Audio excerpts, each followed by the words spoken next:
और ये 30 उपदेश 30वें से शुरू होकर पहले उपदेश पे समाप्त होगी।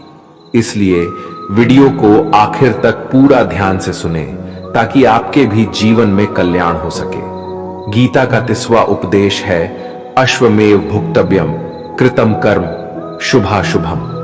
इसका मतलब है कि आपने कोई भी कर्म किया हो उसका फल आपको जरूर भोगना पड़ेगा। अगर आपने अच्छे कर्म किए हैं तो वो जाने अनजाने में किसी मुश्किल वक्त पे आपको वो अच्छे कर्म उस मुश्किल वक्त से बचा ही लेंगे।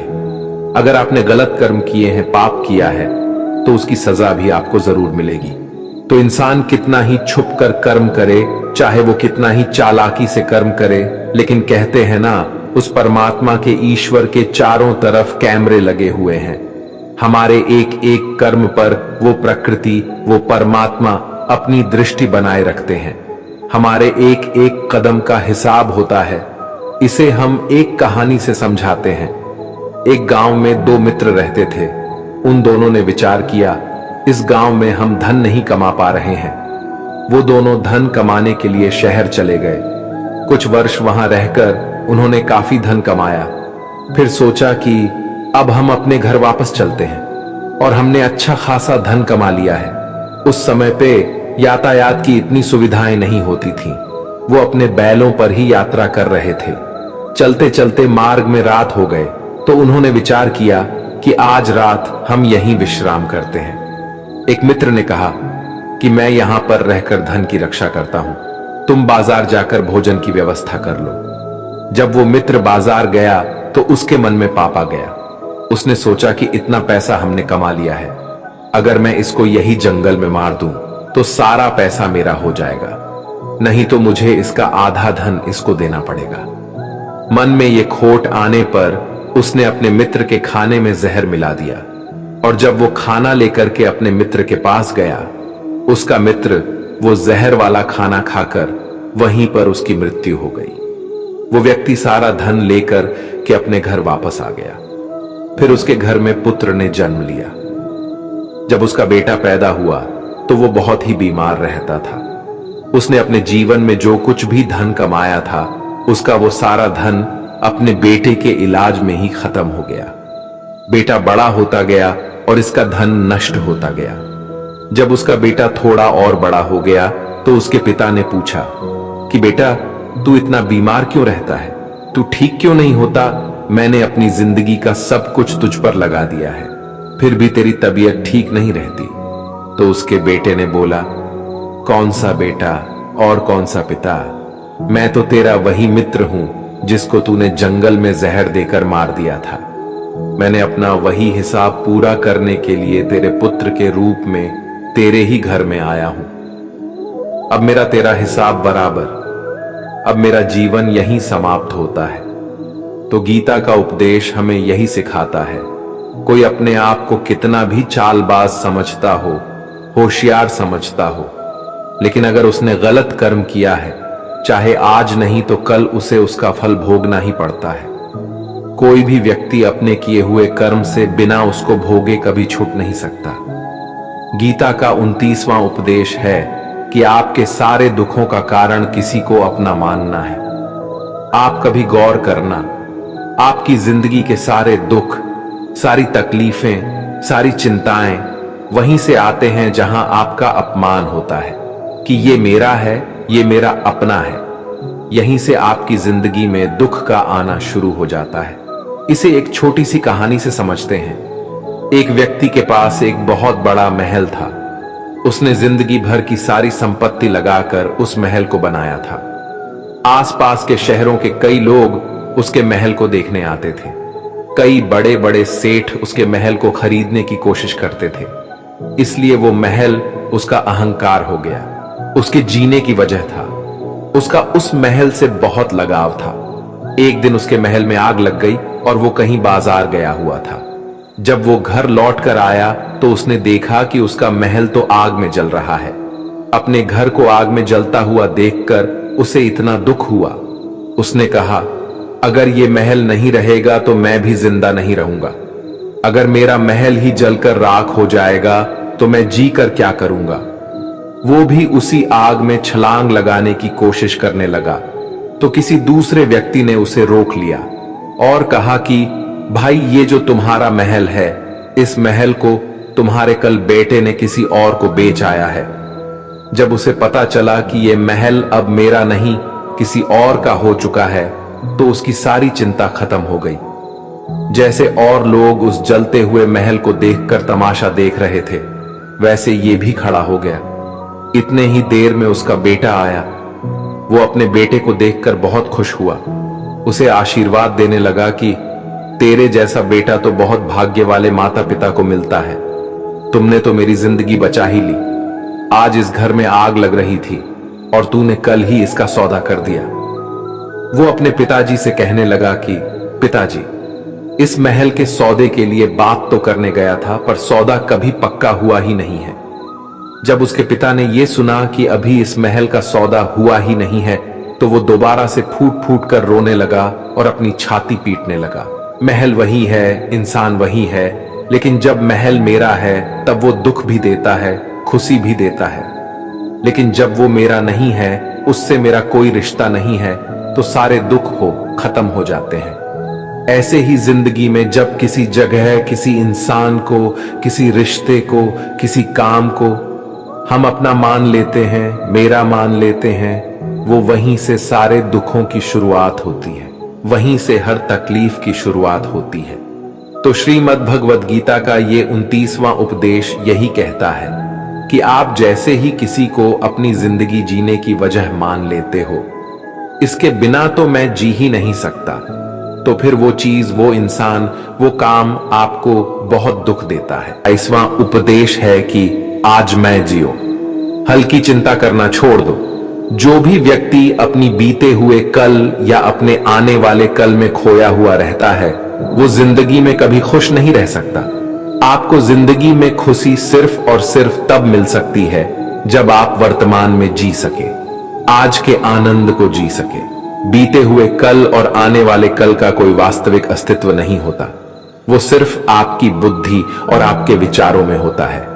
उसे सिर्फ आप अपने मन के अंदर और बुद्धि के अंदर जीते हैं। उसकी कोई वास्तविकता इतनी नहीं होती।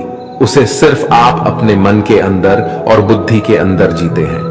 लेकिन जिससे आप वास्तविकता में जीते हैं, वो आपका आज होता है, वो आपका चल रहा पल होता है।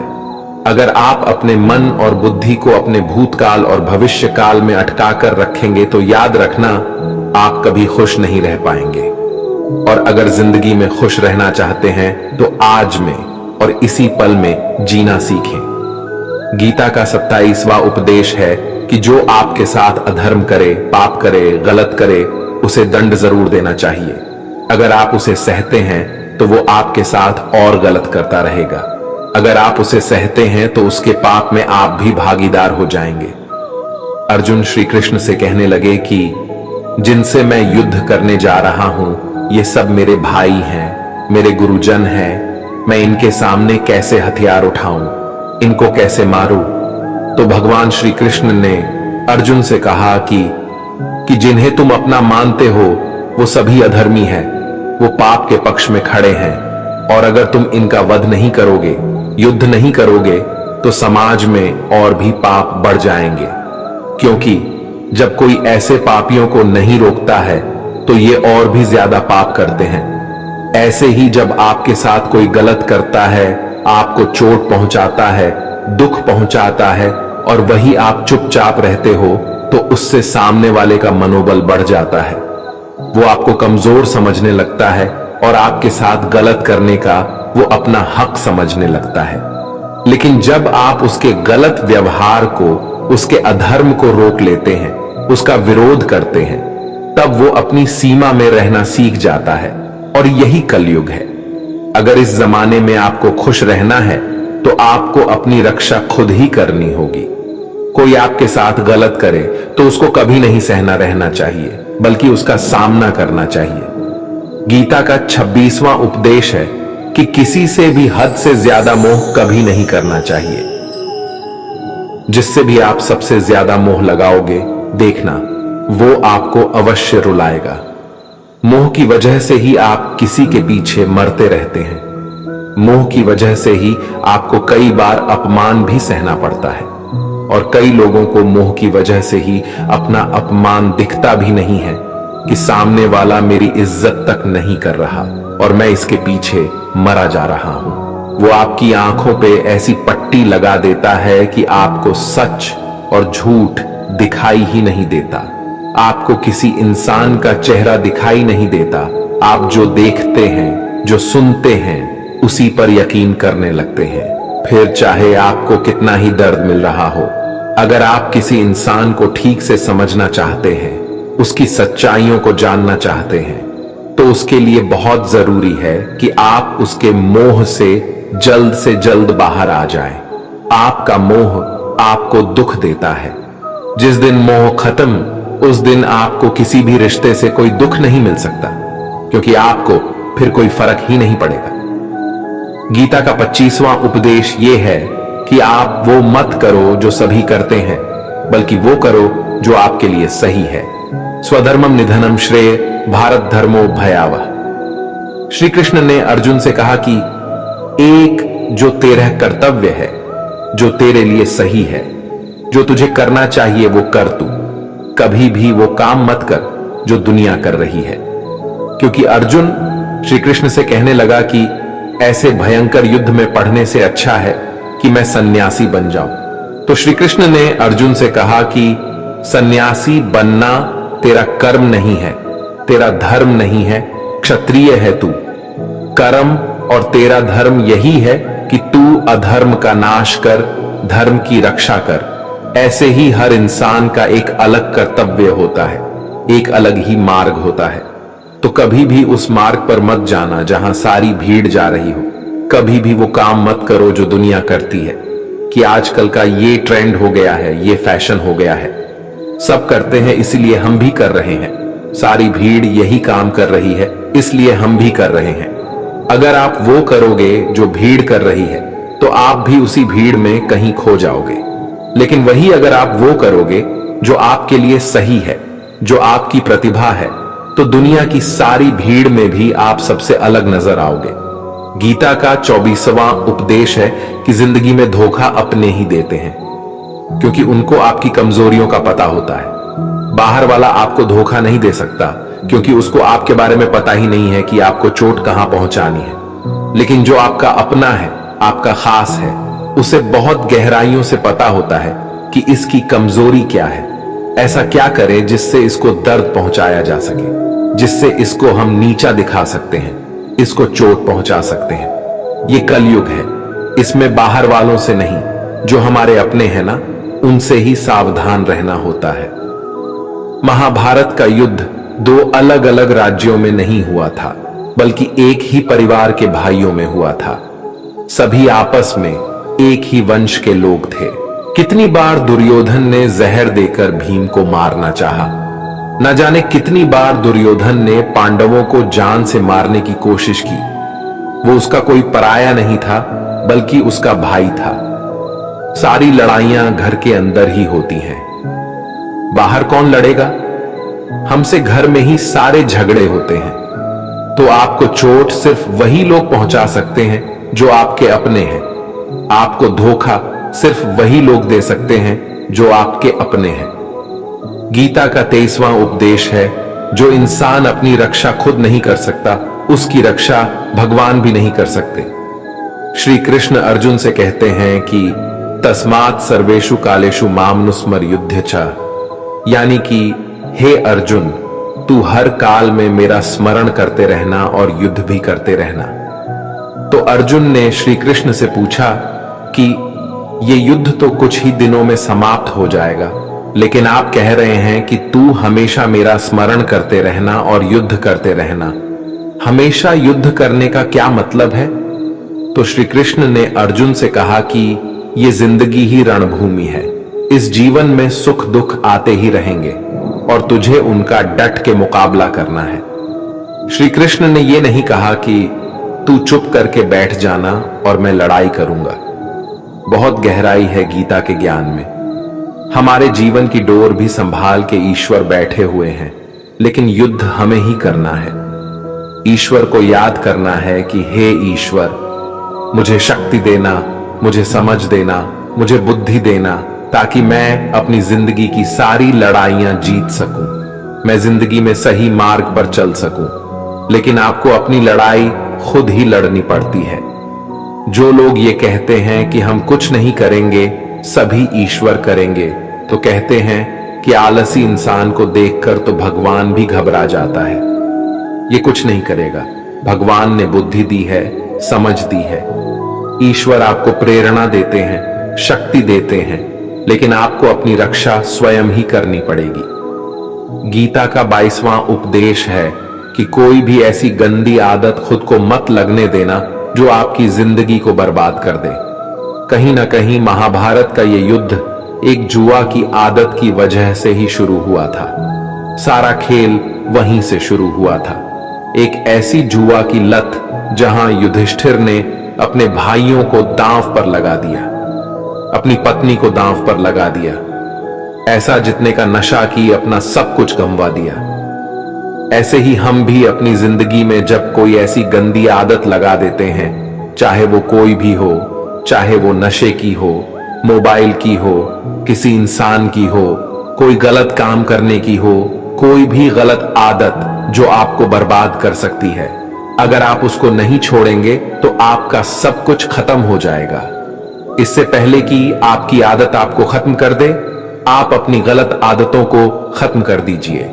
गीता का 21वां उपदेश यह है कि आलसी इंसान कभी कुछ हासिल नहीं कर सकता। अधिकतर लोग सिर्फ योजनाएं ही बनाते रहते हैं कि मुझे बड़ा घर चाहिए, मुझे बड़ी गाड़ी चाहिए, मैं दुनिया घूमना चाहता हूं, मुझे ये चाहिए वो चाहिए। ये हर कोई सोच लेता है, लेकिन उस पर मेहनत करना, अपना कर्म करना वो नहीं करते। क्योंकि चाहना तो बहुत आसान है, लेकिन उसके लिए कर्म करते रहना वो बहुत मुश्किल है। हर कोई चाहता है कि मेरा शरीर फिट हो, लेकिन उसके लिए एक्सरसाइज करना वो आपको ही करना होगा।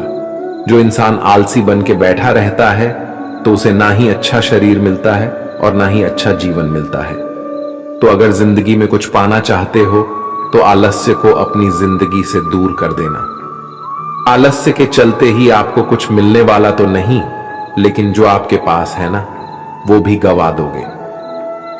गीता का 20वां उपदेश ये है कि जिंदगी में अगर खुशी चाहते हो तो मन की गुलामी को त्याग कर दो। कई लोग कहते हैं कि हम करना तो बहुत कुछ चाहते हैं, लेकिन कुछ कर ही नहीं पाते। पता भी सब कुछ है कि क्या करने से हमारी जिंदगी बेहतर हो सकती है, क्या चीज है जो हमको नुकसान पहुंचा रही है, लेकिन फिर भी कुछ कर नहीं पाते।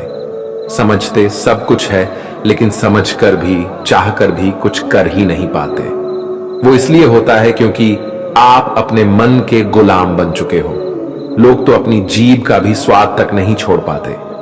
फिर कहते हैं कि हम पतले नहीं हो पाते, फिट नहीं हो पाते, सक्सेस नहीं मिल रही है, क्योंकि जो आपको करना चाहिए आप वो करते ही नहीं हैं। आपका मन सब कुछ समझकर भी आपको वो करने ही नहीं देता। इसलिए जिंदगी में अगर आगे बढ़ना है तो अपने मन के अनुसार चलना छोड़ दो।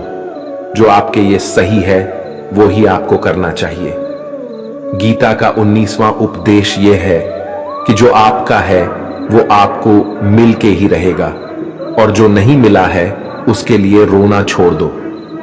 आप जिसके लिए जितना रोगे वो चीज आपसे उतना ही दूर चली जाएगी, और जो चीज आपकी सच में है वो कहीं ना कहीं से आपके पास जरूर पहुंच जाएगी। इसलिए जो आपको जिंदगी में हासिल नहीं हो रहा है, हासिल नहीं हुआ है, उसका पछतावा करना, उसके लिए रोना आपको बिल्कुल बंद कर देना चाहिए।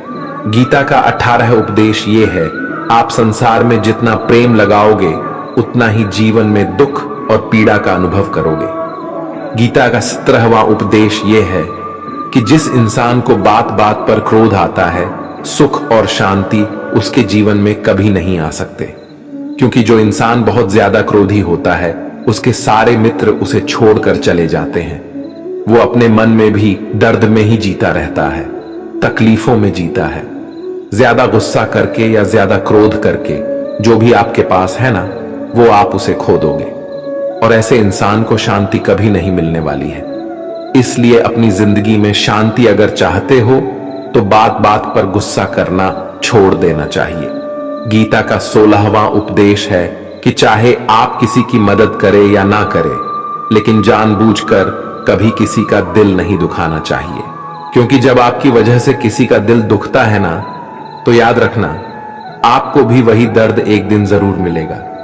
लेकिन जब आप किसी का दिल दुखाते हैं तो आपको भले पता ना चलता हो, लेकिन जब कोई भी आपका दिल दुखाता है तब आपको समझ में आ जाता है कि दिल पर चोट लगने की वजह से कितना दर्द होता है।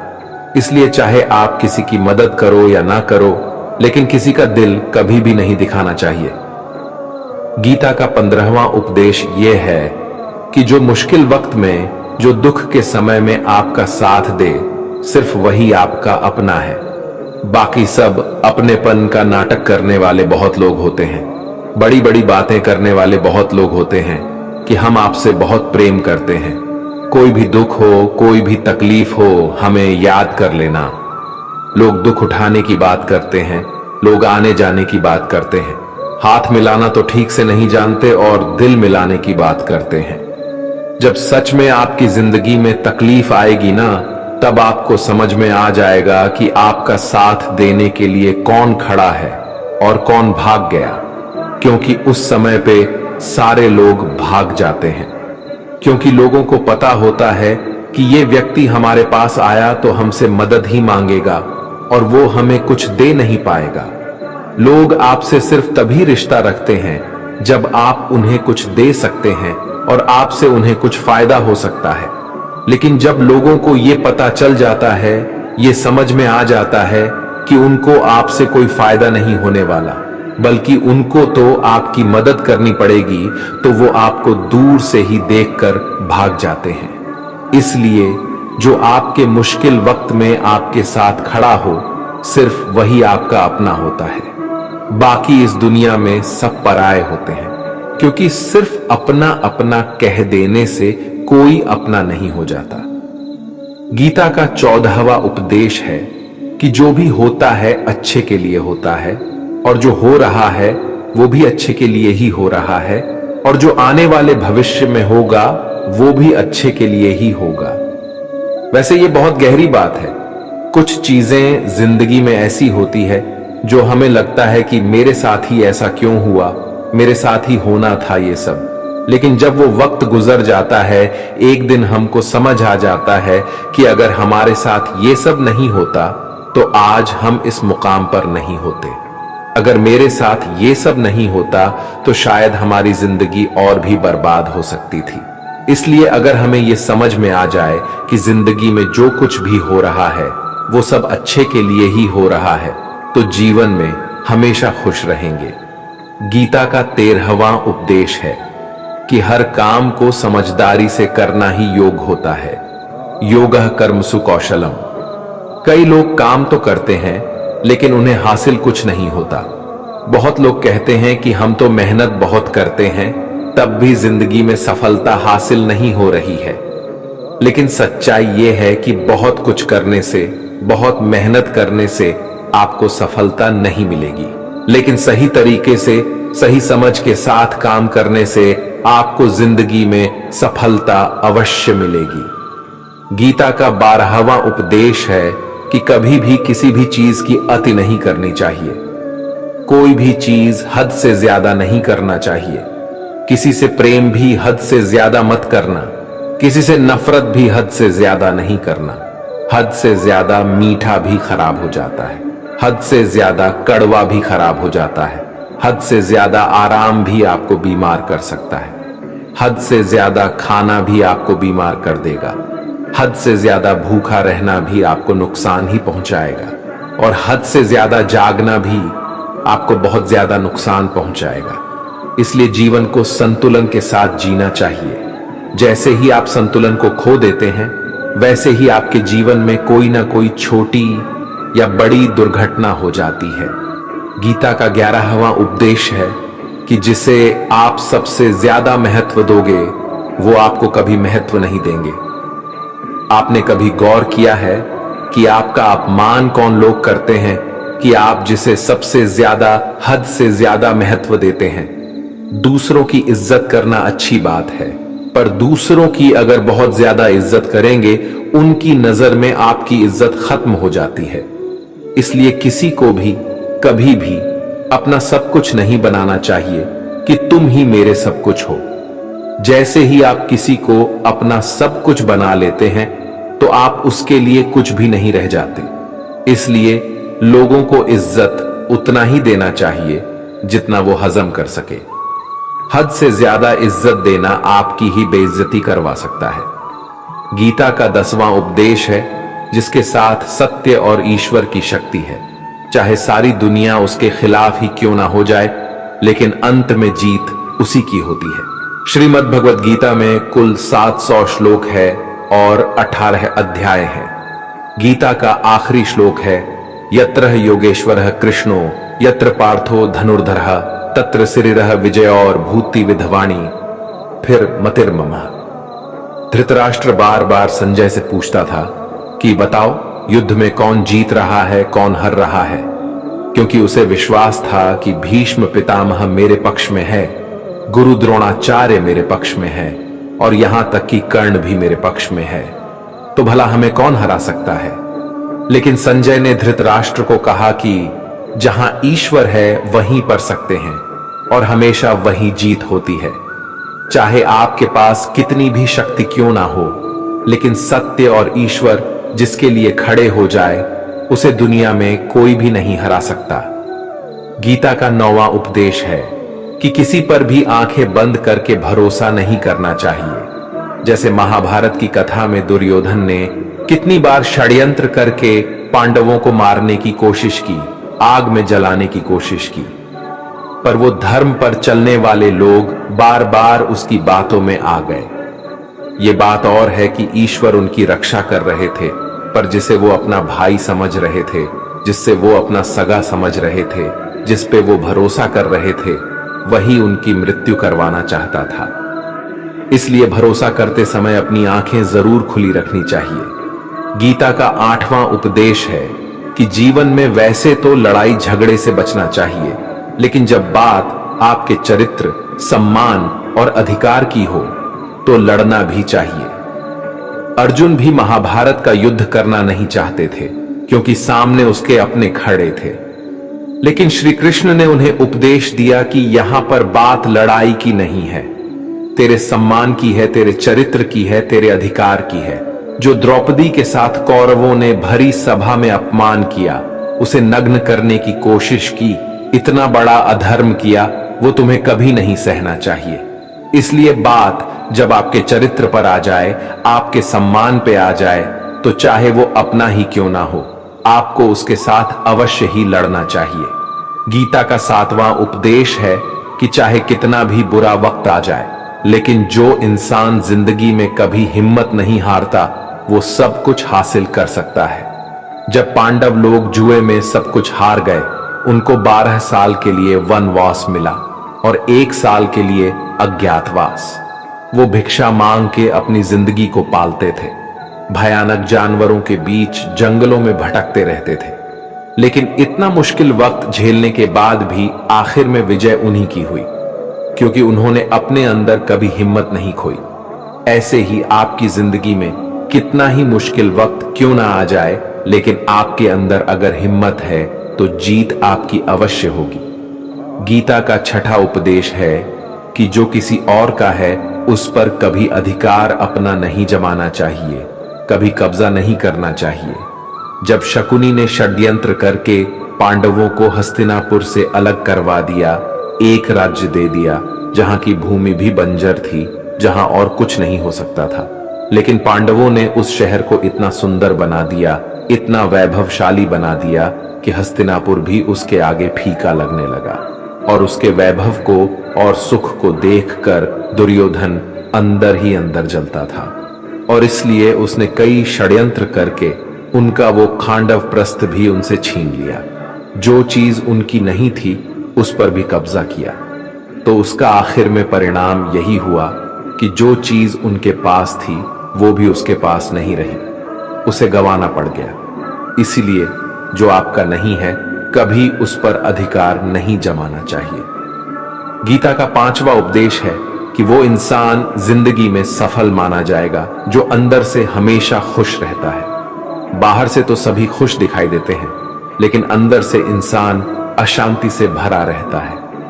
बहुत पैसा कमा लिया, कामयाबी हासिल कर ली, लेकिन वो कामयाबी असली नहीं। असली कामयाबी तब मानी जाएगी जब आपका मन खुश रहता हो। गीता का चौथा उद्देश्य यह है कि आप जैसा अन्न खाओगे वैसा ही आपका मन और आपकी बुद्धि होगी। अब वैसा ही कर्म करोगे और वैसा ही आचरण करोगे। सात्विक अन्न खाओगे तो आपका मन भी सात्विक होगा, सात्विक व्यवहार भी करोगे, सोच भी आपकी अच्छी होगी। श्री कृष्ण ने भागवत गीता में सात्विक, राजसी और तामसी इन तीनों आहारों का विस्तार से वर्णन किया है कि क्या खाना चाहिए, क्या नहीं खाना चाहिए। पर इसका निचोड़ यही है कि जो मनुष्य सात्विकता से भोजन करता है उसे जीवन में सुख और शांति अवश्य मिलते हैं। गीता का तीसरा उपदेश है कि बुरा इंसान कभी अपनी बुराई नहीं छोड़ेगा। चाहे आप उसके साथ कितना भी अच्छा चलो, वो आपको तकलीफें अवश्य ही देगा। इसलिए जो जैसा है आप उसके साथ वैसा ही व्यवहार करें। बुरे इंसान के साथ आप कितना भी अच्छा बन जाओ, वो कभी अच्छा नहीं बनने वाला। दुर्योधन जंगल में पांडवों को मारने के लिए गया था, लेकिन वहां पर भी लोगों ने दुर्योधन को पकड़ लिया। उसका मित्र कर्ण भी उसे छोड़कर भाग गया। वो भील दुर्योधन को मार देना चाहते थे, लेकिन युधिष्ठिर अपने भाई की रक्षा करने के लिए वहां पहुंच गया और उसके जीवन की रक्षा की। लेकिन उसके बाद क्या हुआ? वो हमेशा पांडवों को नुकसान ही करता रहा। इसलिए अगर कोई इंसान बुरा है, उसके साथ आप ज्यादा अच्छा बनने की कोशिश ना करो। जो जैसा है उसके साथ वैसा ही व्यवहार करो। गीता का दूसरा उपदेश है कि मृत्यु से डरना व्यर्थ है। हर व्यक्ति के मन में मृत्यु का भय होता है। इस संसार का जब से निर्माण हुआ है तब से जन्म मृत्यु का चक्र चला आ रहा है। यह प्रकृति का नियम है। इस सत्य को स्वीकार करके भय मुक्त होकर आज में जीना चाहिए। किसी को भी आने वाले पल के बारे में कुछ नहीं पता होता, लेकिन इस संशय में भयभीत रहने से जीवन नहीं दिया जा सकता। गीता का पहला उपदेश है कि जो इंसान अपने कर्मों को समय पर खत्म नहीं करता, समय की कद्र नहीं करता, उसकी जिंदगी का सारा समय व्यर्थ ही समाप्त हो जाता है, क्योंकि समय ही आपका जीवन है। अगर आप अपने समय को व्यर्थ में नष्ट करते रहेंगे और उसे गवाह देंगे तो आपको जीवन में कुछ भी हासिल नहीं होगा। अगर कुछ जिंदगी में पाना चाहते हैं तो समय की कदर अवश्य करना सीखो।